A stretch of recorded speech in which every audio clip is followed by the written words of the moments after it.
제가 기도하고 저희 시작하겠습니다. 하나님, 감사합니다. 오늘도 저희가 다시 함께 주님 앞에 모여서 주님의 말씀을 함께 나누려고 합니다.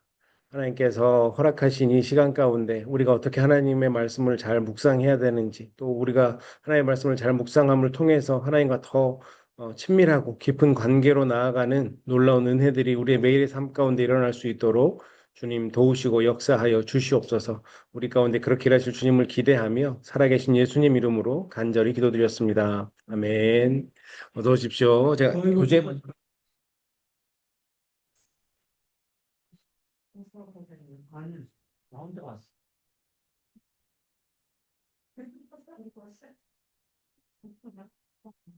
일단 남자 먹은 써.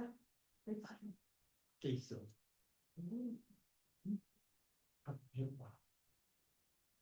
나 비기 싫었어. 이것이. 거기 차고에 있다니까. 나 비기 싫어서 안 들어오는 거 아니야. 에이, 따오라니까. 싫어. 응? 비기 싫어서 안 이게 제일 나이가 하다. 들어오니까 아까 내가 그 말씀 안 해줄 거야. 그렇지 않아. 내가 그 축구에 있어.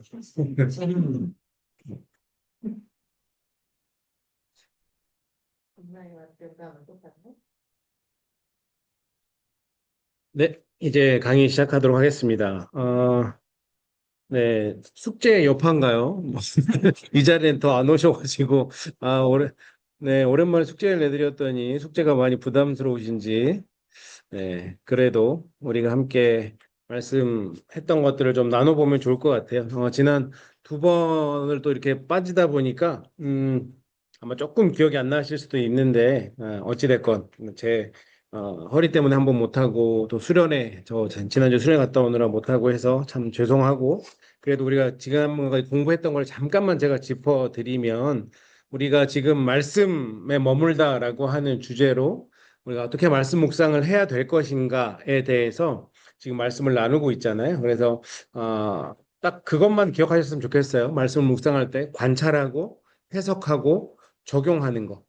말씀을 볼 때 그냥 내가 잘 아는 말씀 이렇게 그냥 관습적으로 이렇게 말씀을 그냥 내가 받아들이는 게 아니라 마치 처음 보는 말씀처럼 그 말씀을 관찰하고 그다음에 해석하고 적용하는 거죠.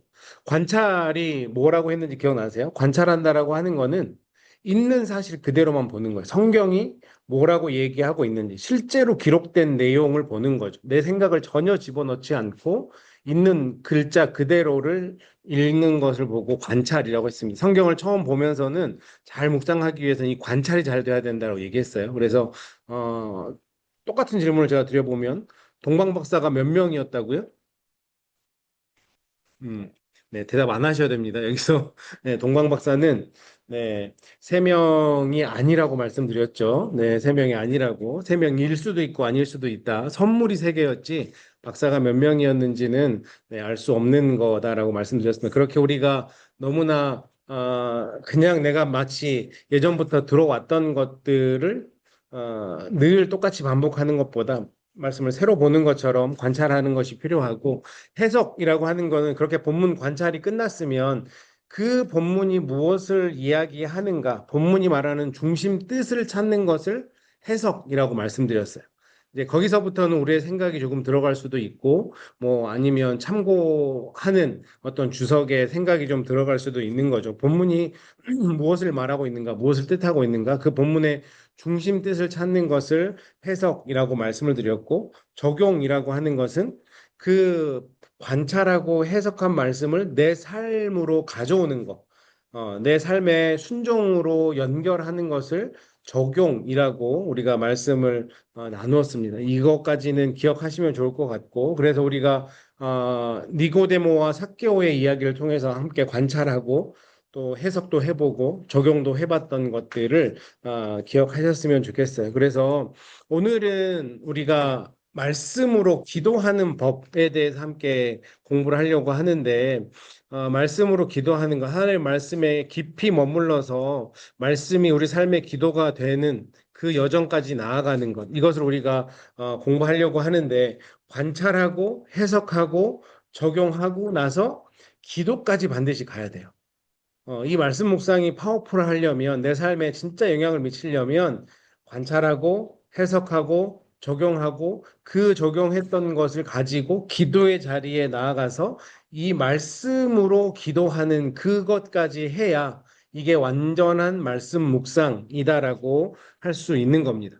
제가 지난 주일날에도 광고 드리면서 숙제 해오셔라 라고 분명히 말씀을 드렸죠. 제가 저번에 나눴던 숙제가 뭐였죠? 내드렸던 숙제가 시편 23편을 묵상하면서 관찰하고 해석하고 적용해 오시라 이렇게 말씀을 드렸습니다.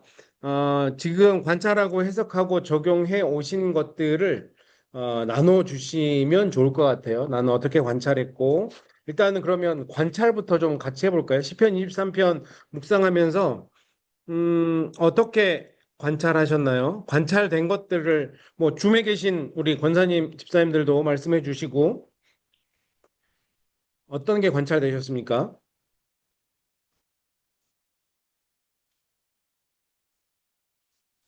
이러시면 다시 관찰부터 저희가 시작해서 어? 어, 목자와 영혼은 감시대가 있고 목자와 양떼가 있다. 모든 흐르고 그대로 얘기하는 건데 네, 관찰 있는 그대로. 물증기도 물증 네, 그 목자의 손에는 지팡이와 막대기가 있고 음, 그리고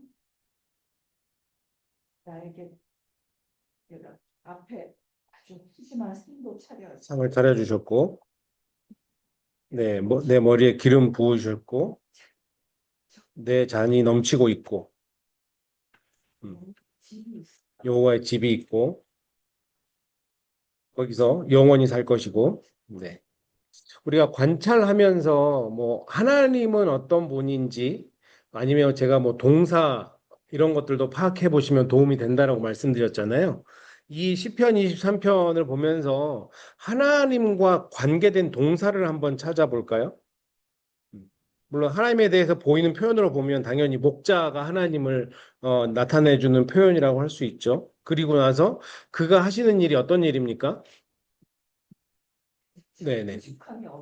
부족함이 없게 한다. 2절에 보면 누이신다. 그쵸? 눕게 해주신다.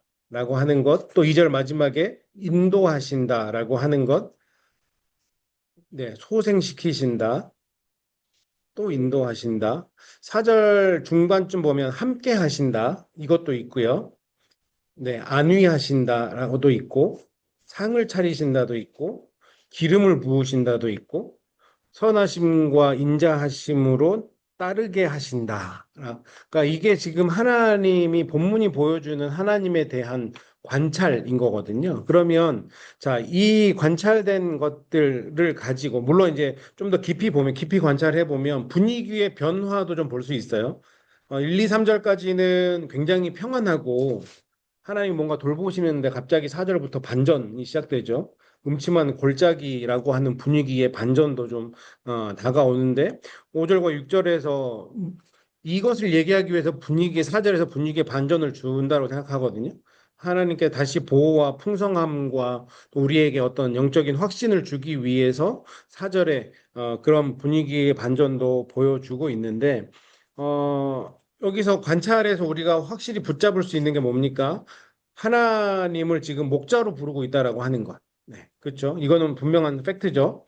그리고 목자기 때문에 나를 돌보고 인도하시는 분으로 지금 설명을 하고 있어요.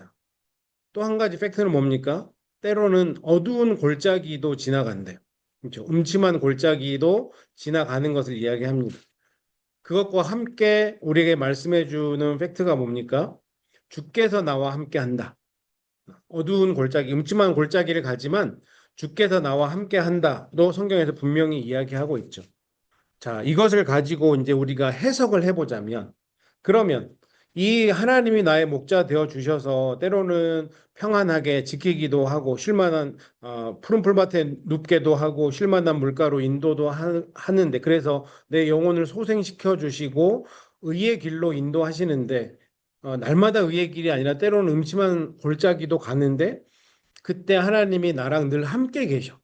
음침한 골짜기에서도 함께 계시고 결국에는 내 원수의 목전이라고 하는 정말 절제절명의 순간도 찾아올 수가 있는데 그때 그 원수 앞에서 상을 차려주는 엄청난 반전도 하나님이 나에게 보여주신다라고 하는 거죠. 내 기름을 머리에 부으시는 기름을 붓는다라고 하는 거는 사실은 뭐 우리가 레위기나 출애굽기에서 우리가 말씀드렸던 것처럼 어떤 사람을 세울 때 그렇죠 왕이나 선지자 제사장을 세울 때 기름을 붓는다라고 하는 건데 그만큼 가까운 사이를 이야기하는 표현으로 보면 되거든요. 그렇게 기름을 부으시고 내장이 넘치게 하시는 아주 좋은 환경으로 우리를 이끌어 가신다라고 하는 거죠. 그러면 이 팩트가 이 관찰이 그러면 어떻게 해석이라고 하는 거는 본문의 본문 중심, 본문이 무엇을 얘기하는지 중심 뜻을 찾는 거라 그랬거든요. 그러면 이 시편 23편의 가장 중심되는 뜻은 무엇일까? 한번 그걸 찾아보셨습니까?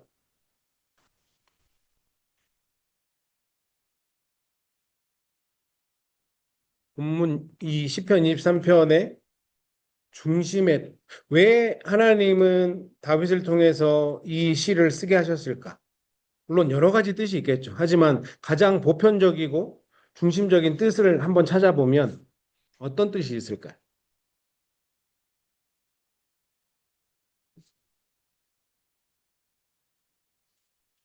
혹시 시편 23편을 처음 보시는 건 아니죠? 네. 어떤 시편 23편을 보면 어떤 마음이 드셨어요?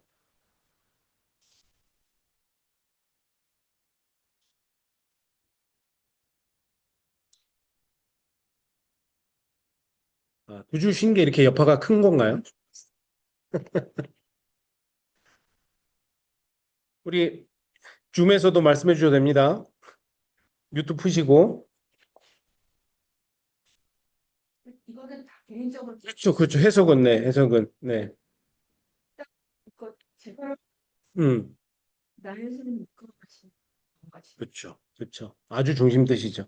목자니까 그렇죠. 양은 목자를 따라가지 않으면 양 뭐 아마 많은 설교에서 들으셨을 거예요. 눈도 어둡고 귀도 어둡고 목자 없이 살 수 없는 동물이 양이다라고 하는 설교들을 많이 들으셨을 텐데, 그러니까 그만큼 중요한 인물이죠. 목자라고 하는 분은 그러니까 하나님이 그렇게 양을 정말 보호 없이 살 수 없는 것 같은 존재를 인도하시고 그냥 인도가 아니라 아까 얘기했던 것처럼 원수의 목전에서 상까지 베푸는 머리에 기름도 바르고 내 잔을 넘치게 하는 사실은 보호만 해줘도 너무 감사한데 그것만으로도 충분히 감지덕지인데 그냥 그 인생을 너무 좋게 만들어 주신다라고 하는 거잖아요. 무엇 때문에?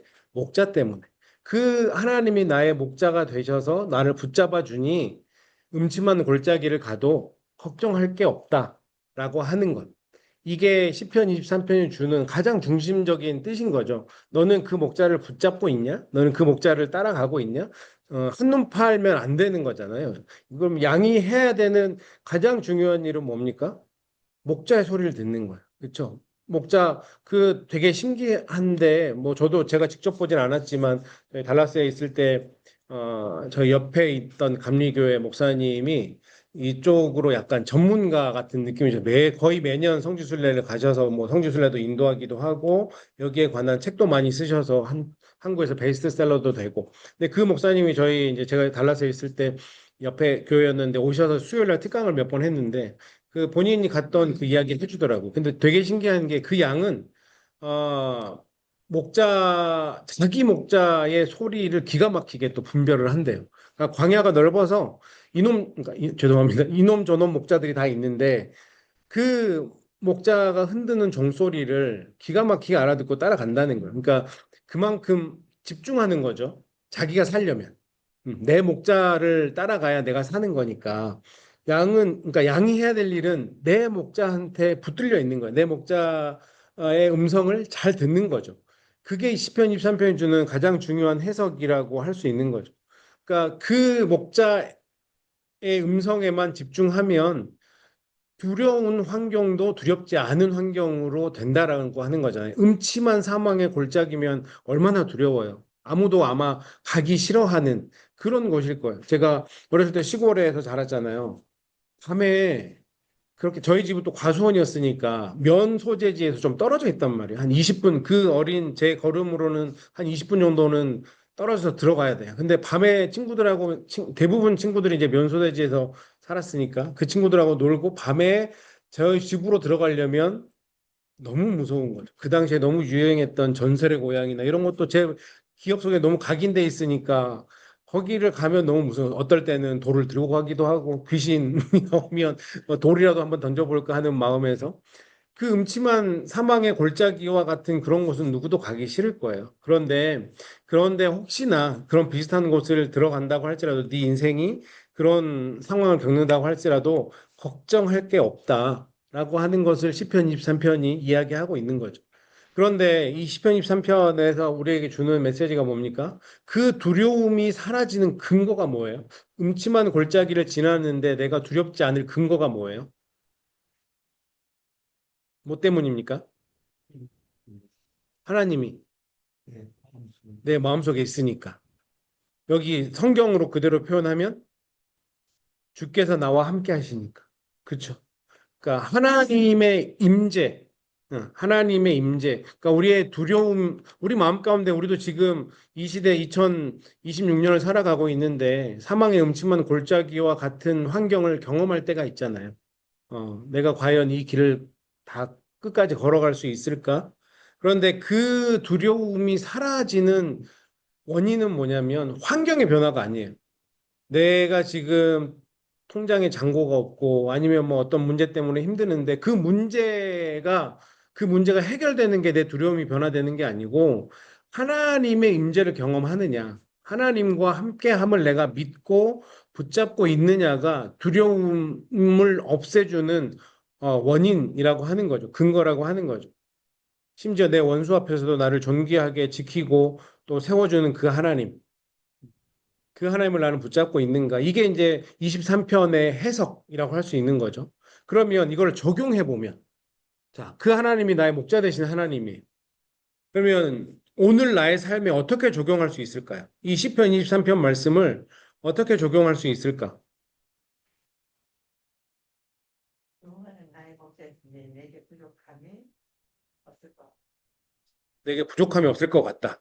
네, 조금 더 구체적으로 가시면 좋을 것 같아요. 뭐, 물론 이제 지금 이게 퍼블릭하니까, 뭐, 내 개인의 이야기를 다 할 수는 없지만, 지금 뭔가 내 삶 가운데 부족함이 느껴지는 게 있을 수 있죠. 정서적으로, 물질적으로, 뭐, 감정적으로, 환경적으로, 내 부족함이 느껴질 수 있는데, 그러면 그 부족함을 하나님이 이기게 하실 것이다라고 하는 적용을 할 수 있는 거죠. 네. 내가 무엇을 부족하다고 느끼고 살아가고 있는가? 한번 이거는 뭐 제가 대답을 하라고 하는 건 아니고요. 그걸 바라보면서 이 말씀을 적용해 보자면 하나님 그러면 내가 부족함을 바라보던 시선을 하나님께로 옮기겠습니다라고 적용을 하는 거죠. 그러면 그 부족함에서 오는 두려움이 사라진다라고 하는 거예요. 나를 돌보시는, 나를 이끄시는 목자 되신 그 하나님을 내가 붙잡겠습니다. 바라보겠습니다. 인정하겠습니다. 이렇게 하는 것. 그것이 23편을 가지고 우리가 적용할 수 있는 하나의 적용점이라고 할 수 있는 거죠. 좀 더 구체적으로 오늘 하루를 내가 살아가는데 오늘 내가 이런 일들을 좀 해야 되고 이런 일들을 하기 귀찮기도 하고 또 내가 이걸 잘할 수 있을까 이런 염려가 들기도 하는데 하나님 오늘 하나님이 내 목자 되신다고 말씀하셨으니까 그 어떤 두려움이나 귀찮음이나 이런 것들을 다 내가 다 내려놓고 하나님이 나를 붙잡아서 하시겠지라고 하는 그 믿음으로 하나님을 더 의식하며 살겠습니다. 라고 하는 게 적용점이 될 수 있는 거죠. 그리고 또 한편으로 적용점은 그런 것도 있을 것 같아요. 뭐 대부분 우리는 제가 설교 때도 많이 말씀드리지만 이민자들로 살아왔기 때문에 엄청난 책임감을 안고 살아가잖아요. 오늘 내가 하루 열심히 안 살면 내일 배고플 수 있는 거고 그런 삶을 살아오셨기에 뭐든 내가 한다라고 하는 물론 그런 성실함과 근면함과 자신감은 너무 좋은 거지만 우리 신앙생활에 있어서도 그냥 마치 내가 뭔가를 다 해야 되는 것처럼 그런 부담감은 느낄 필요가 없다는 거죠. 내가 다 책임져야 된다라고 하는 조급함은 하나님 앞에서는 목자 되신 하나님 앞에서는 잠시 내려놓을 수 있어야 된다라고 하는 거예요. 목자 대신 하나님이 계시다고 하면 뭔가 내가 불안해할 필요도 없고 나 아니면 안 된다라고 생각할 필요도 없고 그러면 내 마음이 좀 더 평안해질 수 있는 거죠. 그 책임감으로부터 하나님이 주시는 평안을 느낄 수 있는 거예요. 그래서 하나님 내가 오늘 하루를 살아가면서 내 계산도 다 내려놓고 내가 의지했던 어떤 나의 태도도 다 내려놓고 내가 하나님 더 의지하겠습니다. 하나님 주시는 평안을 누리겠습니다. 라고 하는 것도 적용해 볼 수 있는 부분인 거죠. 그래서 이 시편 23편을 통해서 앞으로 다른 말씀을 묵상하실 때도 관찰하고 해석하고 적용하는 것. 적용은 구체적이어야 된다라고 하는 거. 오늘 하루의 삶을 살 때 내가 무엇을 이 말씀을 통해서 한번 적용해 볼 수 있을까? 실천해 볼 수 있을까? 이것을 계속 훈련하셔야 돼요. 예, 저희가 다음 주 마지막 한 번 더 모이고 끝날 텐데 그러면 내가 좋은 거 배웠다 하고 끝나시면 아무 의미가 없어요. 이거를 매일매일의 삶 속에서 제가 숙제를 안 내드려도 하셔야 돼요. 이걸 내 걸로 만들어야 내 삶이 더 풍성해지는 거거든요. 제가 눈치 싹 봐서 안 하신다 하면 또 다시 할 수 있어요. 또 다시 하면서 이거는 매주 해도 되는 거거든요, 사실은. 매주 본문 하나 가지고 와서 계속해서 프랙티스 할 수 있는 겁니다. 그러니까, 어, 제가 뭔가 더 과중한 숙제를 내드리기 전에 스스로 한번 열심히 관찰하고 해석하고 적용하고 오늘 배우는 기도까지 매일매일의 삶 속에서 한번 프랙티스를 해보시면 좋겠다라는 것을 말씀드립니다. 오늘 그러면 오늘 왜 우리가 이 말씀으로 기도해야 되는지 우리가 여기까지 오늘 좀 공부를 해보려고 합니다. 왜 말씀을 붙잡고 기도해야 되는가? 적용하고 해석하고 적용했으면 내가 그렇게 한번 살아봤으면 되지. 근데 왜 기도까지 해야 될까? 우리가 말씀 묵상의 자리에 앉았으면 관찰하고 해석하고 적용점을 찾고 마지막은 기도로 끝내야 되는데 뭐 아주 간단한 이유 중에 하나는 당연히 내가 그런 의지가 있어도 잘 안 사라지잖아요. 뭐 바빠서 까먹기도 하고 뭐 내가 익숙하지 않아서 안 사라지기도 하는데 기도를 한다라고 하는 거는 그렇게 살 수 있도록 하나님 성령님의 도우심을 구하는 거기 때문에 당연히 기도해야 되는데 이걸 너무 쉬운 얘기였고 우리가 말씀으로 기도해야 되는 이유 제가 세 가지만 먼저 말씀드리면 말씀은 하나님의 뜻을 보여주기 때문이에요. 하나님의 뜻. 우리가 왜 이게 중요하냐면 우리의 대부분의 기도 생활을 보면 좀 어떤 것 같아요? 우리가 마음에 있는 것 기도하죠. 내 마음에 있는 것, 내가 소원하는 것, 내가 지금 바라는 것, 급한 것. 그냥 내 마음을 그냥 하나님 앞에 얘기하는 게 물론 기도 맞아요. 그렇게 기도하시면 되는데 우리가 조금 더 높은 차원의 신앙인으로 나아가자면 내 기도가 어, 우리 주님이 가르쳐 주신 기도에 뭐라고 얘기합니까? 하늘의 뜻이 이 땅 가운데 이루어지길 기도하잖아요. 그러면 우리도 그냥 내 기도 물론 너무 필요하고 하니까 하지만 그것보다 더 중심에 둬야 되고 우선순위에 둬야 되는 거는 하나님의 뜻이 내 삶 가운데 이루어지는 것을 기도하는 게 우리가 하나님의 백성으로서 당연히 추구해야 될 모습이라고 하는 거죠. 그렇게 하나님의 뜻이 이 땅 가운데 내 삶 가운데 이루어지기를 기도하는 가장 좋은 방법이 말씀을 붙잡고 기도하시면 이게 그렇게 하나님의 뜻을 내 삶 가운데 이루어질 수 있도록 하는 아주 중요한 도구가 될 수 있다라고 하는 거죠. 혹시 말씀을 붙잡고 기도해 본 적이 있으십니까? 말씀을 붙잡고 내가 성경 말씀 하나님 나에게 이렇게 말씀하셨으니까 이 말씀이 내 삶 가운데 이루어졌으면 좋겠습니다. 아마 천천히 생각해 보시면 아마 있을 거라고 생각을 합니다. 우리가 생각 뭐 매번은 못 하더라도 그렇게 말씀을 붙잡고 기도해 보는 거죠. 하나님 앞에서 내 마음을 쏟아내는 일은 굉장히 중요해요. 내 필요를 얘기하는 것도 당연히 필요한 일이고. 그런데 내 감정과 내 필요만 반복하다가 기도만 끝나는 거는 참 안타까운 일인 것 같아요. 우리가 기도를 통해서 하나님과 더 깊은 관계로 나아가려면 아이처럼 떼쓰는 그것보다 더 한 단계 높은 수준으로 나아가기 위해서는 하나님, 내가 정말 하나님의 뜻이 내 삶 가운데 이루어졌으면 좋겠습니다라고 기도할 수 있어야 된다라고 하는 거죠. 왜냐하면 그냥 내 감정만, 내 필요만 얘기하다 보면 기도의 폭이 점점 더 좁아질 수밖에 없어요. 필요 없으면 기도 안 하거든요. 당장 내 발등에 불이 안 떨어지면 그러면 기도의 자리에 잘 안 나가게 되죠. 그런데 말씀이 내 삶 가운데 이루어지기를 위해서 기도한다라고 하면 성경 그 모든 말씀을 붙잡고 기도할 수 있으면 우리의 기도의 폭이, 기도의 양이 얼마나 늘어날까요? 가끔 그런 분들, 이제 믿음의 초보에 계신 분들이 그런 얘기를 하는 경우가 있어요. 목사님, 저는 한 3분 기도하면 더 이상 할 말이 없던데요. 뭐 더 뭘 기도해야 될지 모르겠습니다라고 얘기하시는 분들이 있어요. 이런 분들은 이 훈련이 좀 덜 되신 거죠. 말씀을 붙잡고 기도하는 훈련이 좀 덜 되시는 거예요. 그러니까 달라스 있을 때 저희 그 달라스 중앙교회가 금요기도회가 굉장히 뜨거웠던 교회였거든요. 금요기도회 하면 보통 8시에 시작하면 한 10시 반, 11시 정도까지 이렇게 기도를 하는데 찬양 한 25분, 30분 정도 하고 설교 한 30분 정도 하고 1시간에서 1시간 반 정도는 이제 기도를 하는데 이제 그 뜨거웠던 때는 또 한참 전성기 때 뜨거웠고 요즘은 이제 제가 오기 전까지는 조금씩 이제 그게 약간 쇠퇴해 가는 그런 시절이었어요. 그래서 이제 이성철 목사님 은퇴하기 전에 본인도 은퇴도 하셔야 되니까 걱정이 되잖아요. 이 교회는 기도로 많이 부흥한 교회였는데 그래서 제발 좀 우리 같이 기도하자고 얘기하면 5분 있다 좀 나가지 마라. 뭐라도 기도를 더 좀 하고 기도의 자리에 기도의 양을 늘리는 훈련을 제발 좀 하셔라라고 권면을 많이 하셨거든요. 그러니까 그렇게 안 되는 이유가 뭔가 내가 지금 급한 것만 빨리 기도하고 빨리 집에 가고 싶은 거죠. 그런데 말씀을 가지고 기도하면 기도해야 될 부분들이 정말 많아지는 거거든요. 그러니까 말씀은 내 마음을 하나님 편으로 돌려주는 것 같아요. 그래서 우리가 이것을 말씀 묵상을 하면서 훈련을 하셔야 되는 거예요. 하루에 아침에 주로 이제 아침에 말씀 묵상을 하시니까 아침에 말씀 묵상을 하시면 이 말씀을 가지고 내가 어떻게 기도할 수 있는지까지 훈련을 하셔야 되는 거죠. 내가 이렇게 말씀을 깨달았으니까 됐다가 아니라 그러면 이 깨달은 말씀, 내 삶 가운데 적용한 말씀을 가지고 기도를 해 보는 겁니다. 그래서 말씀을 읽으면서 하나님이 어떤 분이신지, 하나님이 무엇을 기뻐하는지, 하나님이 무엇을 약속하고 있는지, 하나님이 내 삶에서 이 말씀을 통해서 무엇을 바로 잡고자 하는지를 묻는 거죠. 그 말씀 묵상을 통해서 그런 것들을 바라보는 거예요. 하나님이 어떤 분이시고 무엇을 내가 뭘 하면 하나님이 기뻐하실까? 무엇을 이 말씀을 통해서 약속하고 있는가? 그 약속의 말씀을 잡고 기도해 보는 거죠. 그래서 말씀으로 기도하면 장점이 뭐냐면 기도가 내 중심에서 하나님 중심으로 바뀌는 거예요. 하나님이 원하는 기도를 하는 거니까. 정말 우리가 원하는 기도 아닙니까?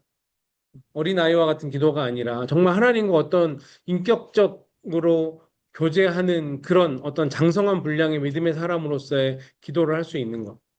그래, 기도의 아버지라고 하면 조지 뮬러를 얘기를 많이 해요. 아마 들어보셨을 거예요. 조지 뮬러라고 하는 목사님. 독일 태생인데 영국에서 목회를 하셨고요. 고아들의 아버지라고 그랬죠.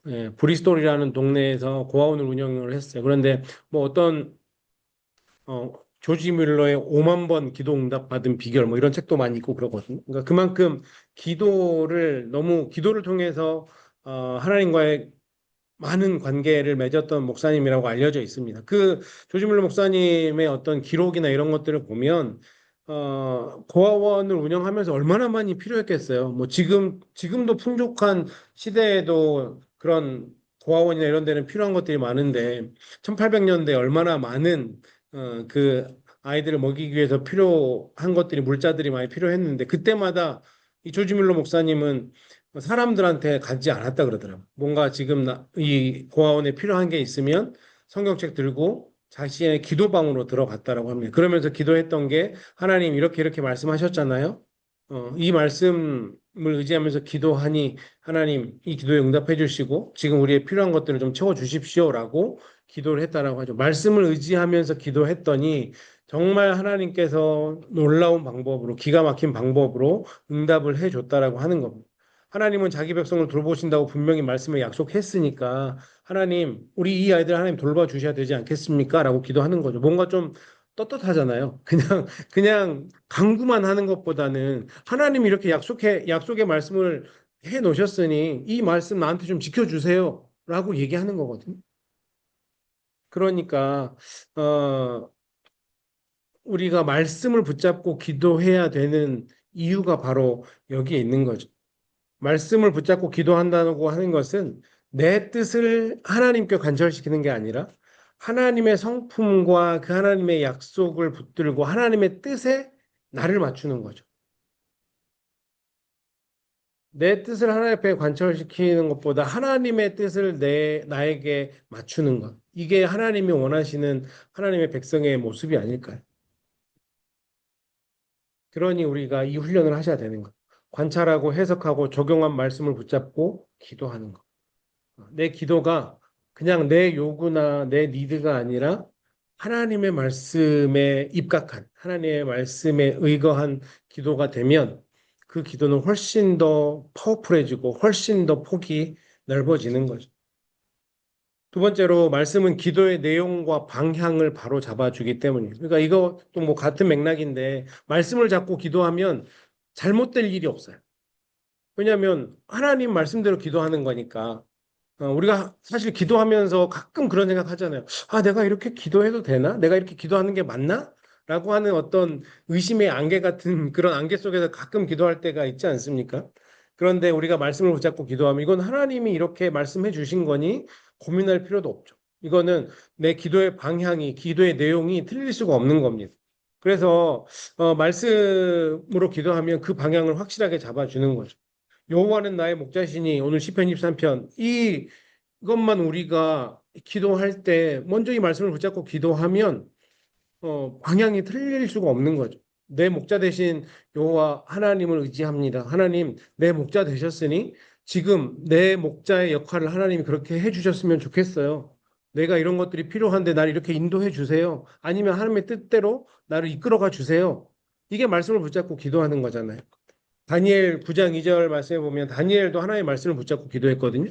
다니엘이 그 예레미야 선지자의 책을 보면서 아, 내가 어떻게 기도해야 되는지를 깨달았다라고 분명히 말씀하고 있거든요. 그러니까 다니엘도 우리 믿음의 선배들도 그 성경 말씀, 하나님의 말씀을 붙잡고 그 말씀을 의지해서 기도했던 것들이 성경에 정말 많이 나와 있죠. 그렇기 때문에 우리가 하나님의 말씀을 붙잡고 기도하는 것은 내 방향이 틀리지 않는다, 내용도 틀리지 않는다. 그러니 정확한 기도기 때문에 말씀을 붙잡고 기도해야 된다라고 하는 것, 이것을 기억하셨으면 좋겠고, 마지막으로 당연히 그런 기도는 더 깊고 풍성해질 수밖에 없다라고 하는 거죠. 말씀은 우리의 기도를 더 깊고 풍성하게 만들어준다라고 하는 겁니다.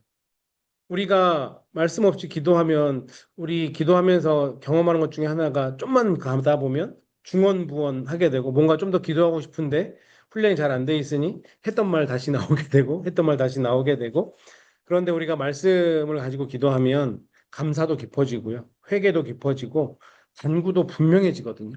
확실하니까.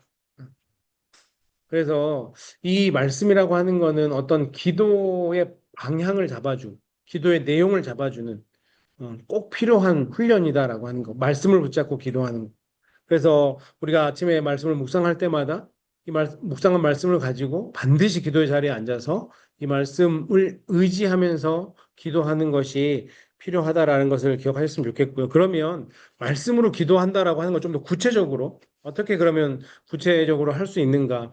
그러니까 성경을 먼저 우리가 읽잖아요. 아침에 묵상할 때 성경을 관찰하고 해석하고 적용하는.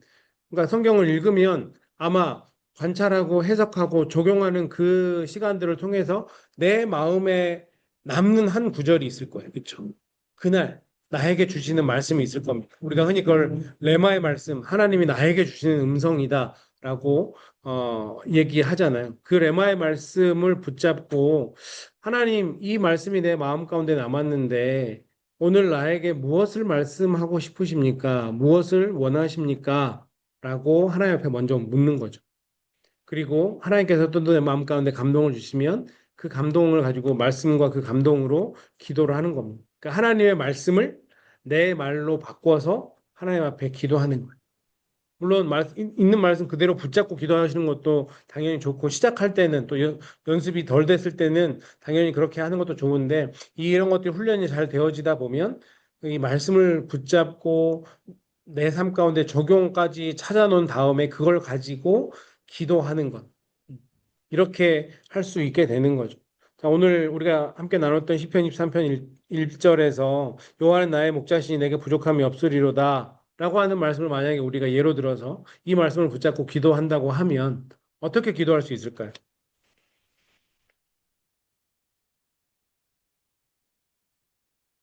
이 말씀을 붙잡고 내 말로 한번 바꿔보면 내가 하나님 앞에 내가 이 말씀 묵상을 끝나고 말씀을 붙잡고 기도해야지 하면 어떻게 기도하실 수 있을까요?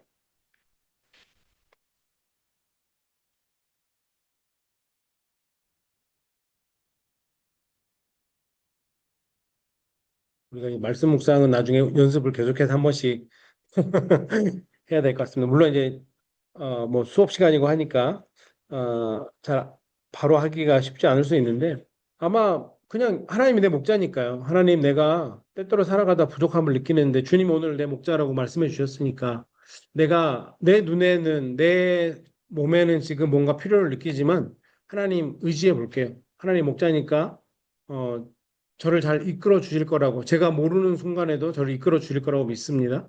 오늘도 내가 그 하나님 의지하며 살겠습니다. 내가 하나님이 목자이신 것을 잊지 않고 오늘 하루를 순간순간을 살아가겠습니다. 그 어떤 순간에도 내가 하나님이 목자 되신 것들을 잊어버리게 되는 순간이 되면 성령님께서 나를 뭐 깨우쳐 주셔서 일깨워 주셔서 그 순간순간마다 하나님이 목자임을 잊지 않고 살아갈 수 있게 해달라고. 그리고 내 지금 마음 가운데 있는 불안과 부족함 이런 것들도 다 내려놓고 하나님만 바라보고 하나님만 믿게 해달라고 그렇게 기도하는 거죠. 그게 말씀을 붙잡고 기도하는 거거든요. 말씀에 의거해서. 그래서 이 성경의 문장이 우리의 기도문과 크게 달라지지 않게. 그러면 이 기도는 잘못될 수 없는 기도죠. 하나님이 원하시는 대로 또 하나님께서 오늘 말씀을 통해서 내 삶을 변화시키기 원하는데 기도까지 더해지면 하루의 삶은 더 풍성해지고 파워풀해질 수밖에 없다라고 하는 것. 그렇죠. 네. 뒤에 나오는데. 음.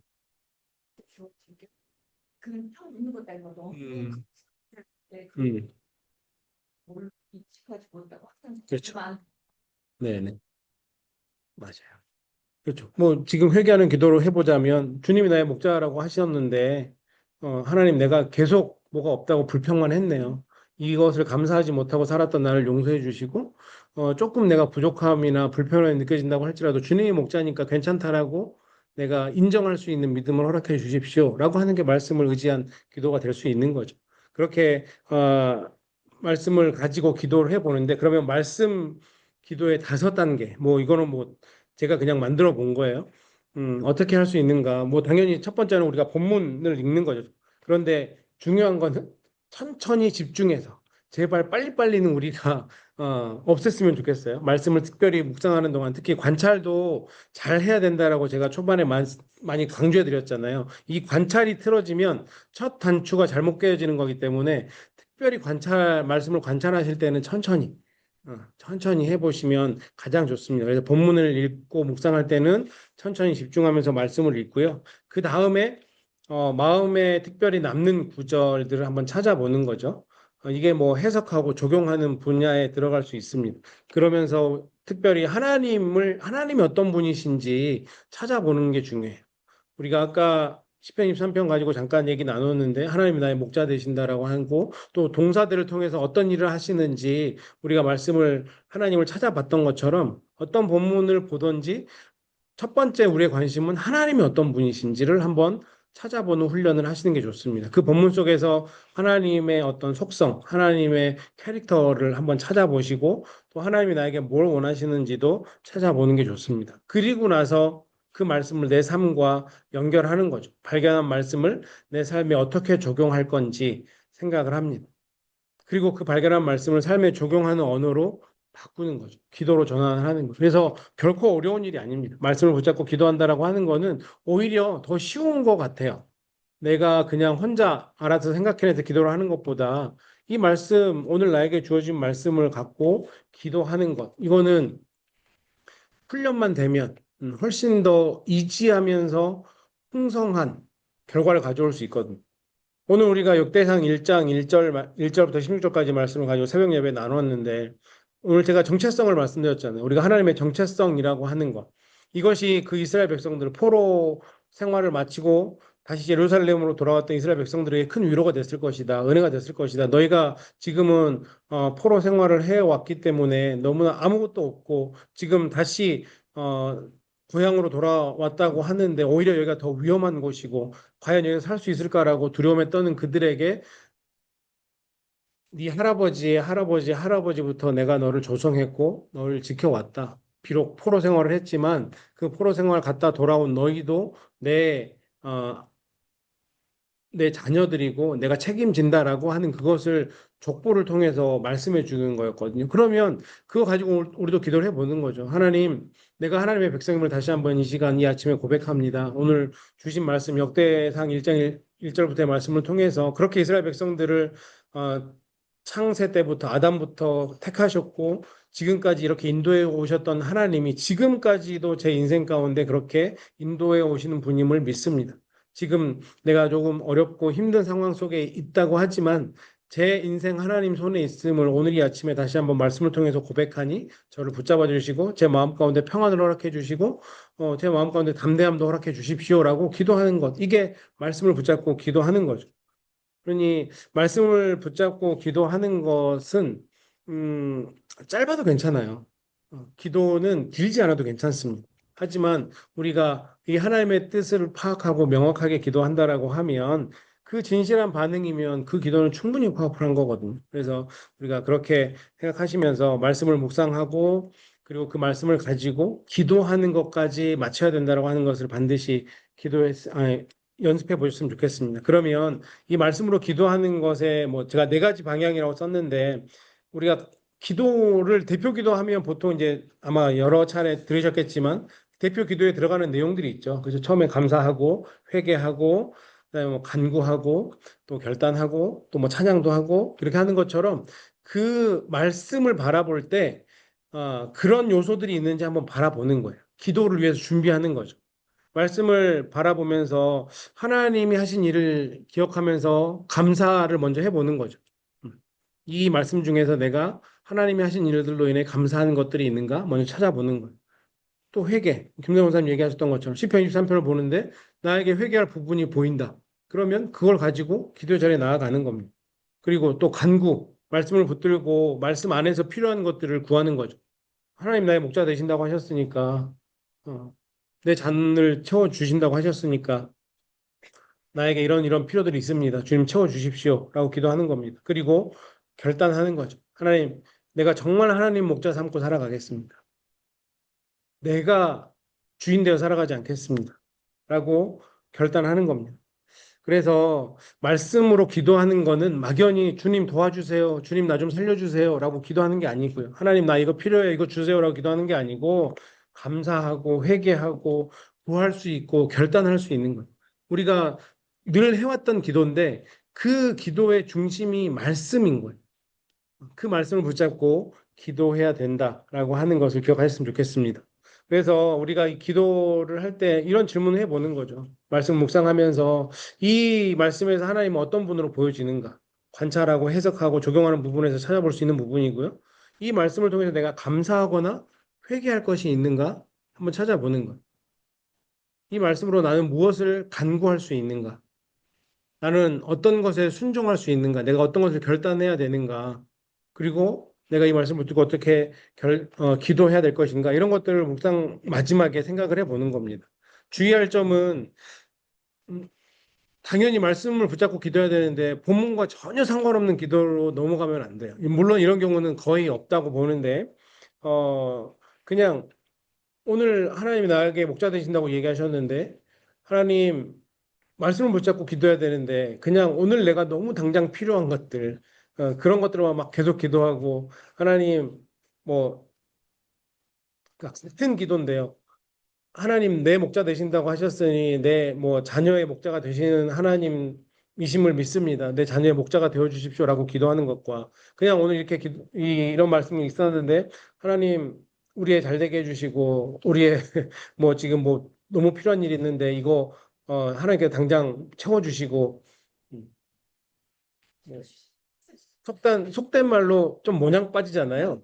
어, 충분히 그걸 말씀을 가지고 하나님이 원하는 모양으로 바꿀 수 있다라고 하는 거죠. 그러니까 본문을 읽었으면 그 본문에 입각해서 그 본문을 가지고 기도의 제목을 찾아보시라. 본문과 전혀 상관없이 가면 안 된다라고 하는 것. 또 너무 길게 하실 필요도 없어요. 아침에 묵상하고 하는 기도니까 그냥 한 가지, 두 가지 정도만이라도 본문을 의지해서 기도해 보는. 그리고 뭔가 정답처럼 기도하지 않으셨으면 좋겠어. 음. 뭐 기도가 막 정해져 있는 것처럼 물론 뭐 대표 기도나 보편적인 기도들이 있긴 하지만 아침에 내가 하나님과 일대일로 만나서 기도하는 그 시간은 꼭 공적인 자리에서 하는 기도처럼 안 하셔도 돼요. 하나님하고 그냥 편하게 대화하듯이 내 옆에 있는 좋은 친구랑 대화하듯이 그렇게 한번 기도해 보셨으면 좋겠어요. 그러면 훨씬 더 기도가 덜 부담스러울 것 같아요. 아침에 내가 말씀 묵상하고 기도하는데 갑자기 뭐 오늘 주일 예배 대표 기도하는 것처럼 전능하신 아버지 하나님이시여 뭐 이렇게 하면 물론 그것도 뭐 나쁘진 않지만 하나님과 나는 친한 사이다라고 생각하시면서 그렇게 기도해 보셨으면 좋겠고 한 구절을 붙들고 기도해 보는 훈련부터 시작하면 좋을 것 같아요. 한 구절부터. 그러면 말씀을 붙들고 기도하는 게 그리고 또 그냥 기도의 자리에 나아가는 게 절대 어렵지 않습니다. 그렇게 우리가 기도했으면 좋겠는데 우리가 시간이 조금 있어서 우리가 시편 23편을 지금 관찰하고 해석하고 적용해 오셨잖아요. 물론 대답은 하지 않으셨지만 해 오셨을 거라고 저는 믿고 그러면 내가 어떻게 기도할 수 있을까? 한번 같이 좀 연습을 해봤으면 좋겠습니다. 그래서 먼저 시편 23편 1절부터 3절까지만 한번 말씀 먼저 묵상을 읽어볼게요. 우리가 이 1절부터 3절까지 말씀 지금 화면에 보이시면 네 읽어도 좋고 아니면 뭐 성경책 있으시면 성경책 보셔도 좋은데 이 말씀을 천천히 저희가 두 번만 함께 읽어볼게요. 두 번만 시작. 여호와는 나의 목자시니 내게 부족함이 없으리로다. 그가 나를 푸른 풀밭에 누이시며 쉴 만한 물가로 인도하시는도다. 내 영혼을 소생시키시고 자기 이름을 위하여 의의 길로 인도하시는도다. 자, 한 번 더 읽어보겠습니다. 여호와는 나의 목자시니 내게 부족함이 없으리로다. 그가 나를 푸른 풀밭에 누이시며 쉴 만한 물가로 인도하시는도다. 내 영혼을 소생시키시고 자기 이름을 위하여 의의 길로 인도하시는도다. 아멘. 자, 이 말씀 중에서 한 단어도 좋고 한 구절도 좋고 오늘 나에게 좀 하나님이 주시는 말씀을 한번 붙들어 보셨으면 좋겠어요. 한번 찾아보세요. 마음에 남는 한 구절을 한번 한 단어도 좋고요. 한 구절도 좋습니다.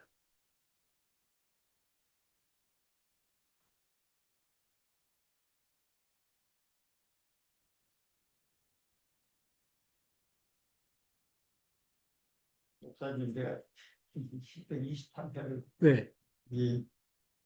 하다 보면 내 인생에서 가장 그 좋은 음. 성경 말씀이고 또 10편 23편이 찬송가 듣지 않습니까? 네네네. 그래서 내가 이 10편 23편을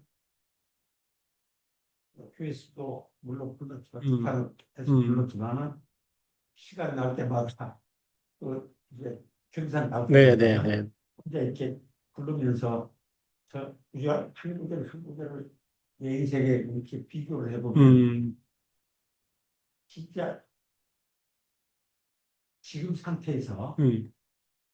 쉴만한 물가에서 충분히 쉬고 쉬고 음. 마음속에 부족함이 없이 지금 살아가는 삶 같아요. 음. 그다음 저거 10편 23편만 하다 보면 음. 마음이 너무 편안해지고 음. 예? 모든 게 다그 모르겠어 이런 얘기 하면 어떨지 모르지만은 음. 나의 모든 걸 다 이루었지 않느냐 음. 그런 생각이 들어요. 그렇죠. 네. 저 10편 23편이 나한테는 큰 음. 귀한 그런 성경 말씀이고 네네. 찬송가고 너무 좋습니다. 네. 그렇죠. 여기서 뭐 우리 권사님 다 이루었다고 하는 게 뭐 세상적으로 이룬 게 아니라 하나님이 우리 마음 가운데 이런 평안함을 주시면 네, 그게 사실은 이룬 거죠. 그 하나님이 주시는 평안을 누릴 수 있다라고 하는 것 자체가 정말 하나님이 우리에게 허락하신 그 푸른 초장과 쉴만한 물가를 영적으로 정서적으로 경험한 네, 그렇죠. 그게 복이죠. 네, 그게 복인 거예요. 혹시 오늘 지금 이 1절부터 3절까지 말씀을 통해서 뭔가 내 마음에 남는 한 구절이 있으세요? 혹시 나는 이 구절이 남습니다라고 얘기해 보실 수 있는 분? 네. 두 가지 다른 방향으로 나왔었어요. 음, 기도하고 음, 그때 첫째 때 네, 했을 때 자기 이름을 위하여서 저는 음, 나하고 자기 이름 거기서 저는 그거를 잡고 묵상했는데 음, 공탁집 그런데도 빈선의 공탁집 자기 음, 이름을 걸고 할 때는 그만큼 자신감 그렇지. 있고 그만큼 최선을 다할 거라는 그런 음, 거잖아. 하나님 이름을 걸고 나를 이 땅에 음, 보내주셨는데 그 삶이니까 그 이름 걸고 세워놓은 비즈니스 음, 해놓으신 이 땅에 만들어 놓으신 그 이름에 걸맞게 내가 살아야 되겠다는 음, 그런 여태껏 그거를 생각 못했으니까 회개하면서 음, 그렇게 살아야 되겠다는 결심을 했어요. 요거를 음, 통해서. 네. 그래서 그렇게 살 수 있게 도와. 그렇죠. 네. 그 말씀을 붙잡고 그렇게 기도하시면 되는, 그게 말씀을 붙잡고 기도하는 거고, 말씀을 붙잡고 기도했으니 이거는 틀리지 않는 거죠. 네. 확신을 가지고 기도하시면 되는 거예요. 혹시 또 다른 나에게 주시는 어떤 한 구절이 있으신 분 있으신가요? 네. 내 영혼 지키시고 음, 자기 이름을 위하여 의의 길을 인도하시는 것. 네. 정말 그런 것 같아요. 이건 좀 아까 이제 목사님 말씀하셨지 우리가 양에 비하지만 우리는 좀 약간 미련하잖아요. 음, 똑똑하지도 않고 그래서 그럴 때는 정말 하나님의 음성을 듣고 음, 그때 우리를 인도하시는 것. 네. 감사합니다. 그러면 이제 이걸 가지고 기도하시면 되는 거죠. 네, 내 길을 인도해 주신다고 약속하셨사오니 나의 때로는 무지함과 연약함과 부족함을 주님은 아시잖아요. 그러니 주님 꼭 저를 인도해 주셔야 돼요라고 기도하시면 네, 그게 파워풀한 말씀을 가지고 기도하는 거죠. 네, 그렇게 기도하시면 좋을 것 같습니다. 네, 혹시 줌에 계시는 분도 나는 오늘 얘기를 안 하면 오후에 계속 억울하겠다 하시는 분들 계십니까? 저는요, 네, 네. 어, 하나님 목자가 푸른 풀밭에 누이시고 쉴만한 물가로 인도하시는도다 하신대게, 네. 어, 다 수동형이잖아요. 네, 네, 목자가 나를 누이시고 또 네, 인도하시고, 저는 그냥 누이시면 누우면 되고, 음, 인도하시면 따라가면 되는데, 네, 이 말씀을 가지고 기도를 하자면 음, 항상 내가 해야 하고, 음, 어, 하나님한테 맡기기보다는 내 열심으로 하고 내 능력으로 하려고 바둥거렸던 제가 좀 겸손해지자 하나님 음. 앞에 엎드려야 하겠다 하는 기도로 이어질 수 있을 것 같아요.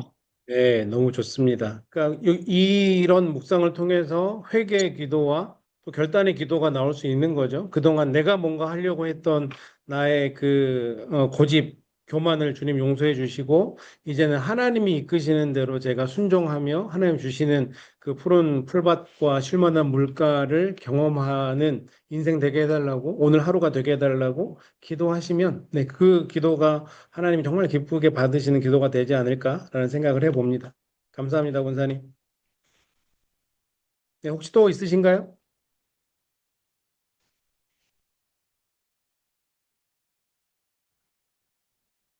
네.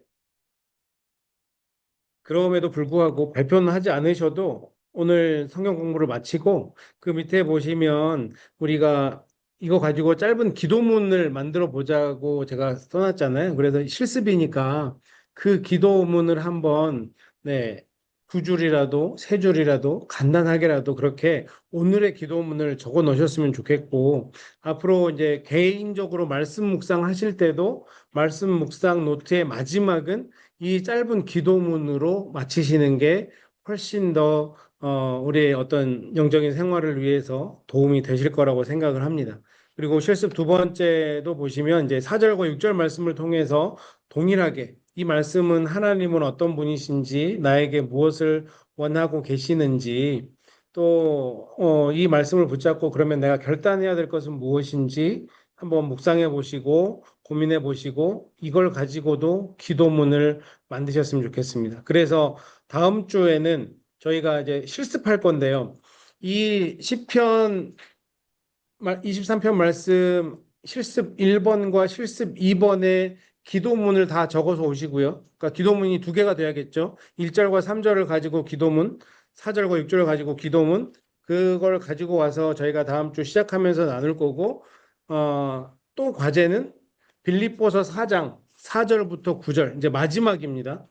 네, 빌립보서 4장 4절부터 9절까지의 말씀을 묵상하시고 우리가 지금까지 배웠던 것들을 다 한번 해보셨으면 좋겠어요. 관찰하시고 해석하시고 적용하시고 기도문까지 말씀을 붙잡고 기도하는 것까지.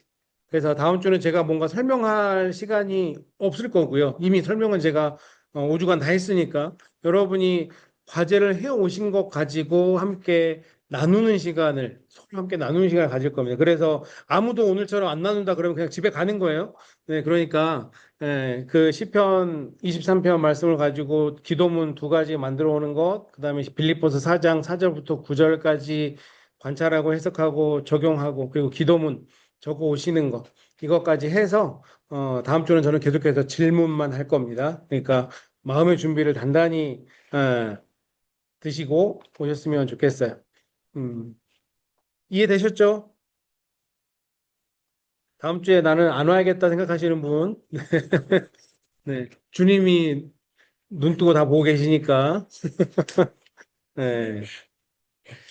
그리고 아마, 네, 다음 주가 저희가 이제 마지막으로, 이 말씀 묵상 훈련을 마치고요.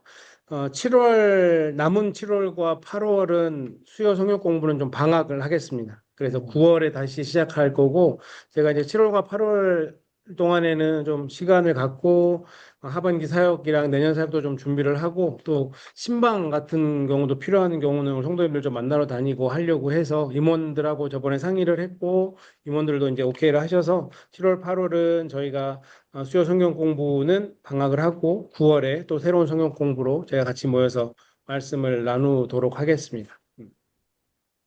혹시 또 뭐 질문이나 아니면 또 하시고 싶은 말씀이 있으신가요? 다음 주까지는 모이는 겁니다. 목사님 방학이라고 하셨잖아요. 하면 다음 주 안 나오시면 안 돼요.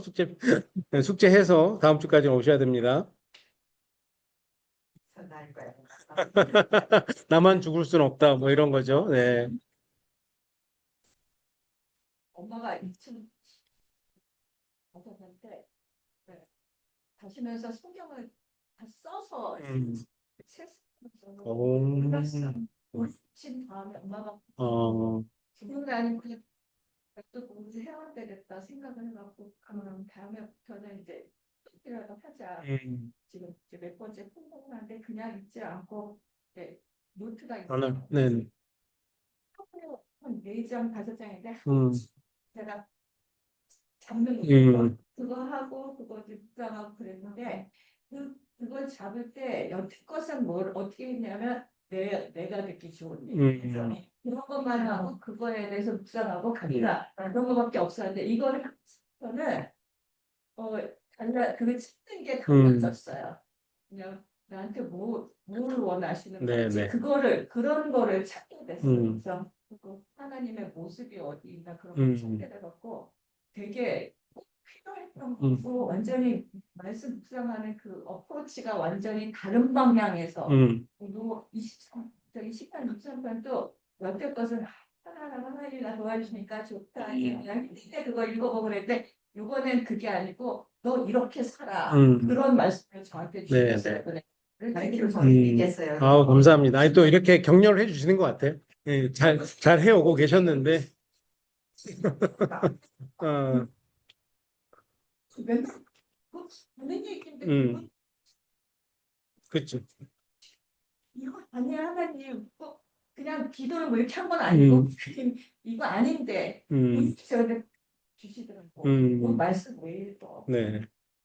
같이 알려고 있는 거죠. 왜 하려고 그래?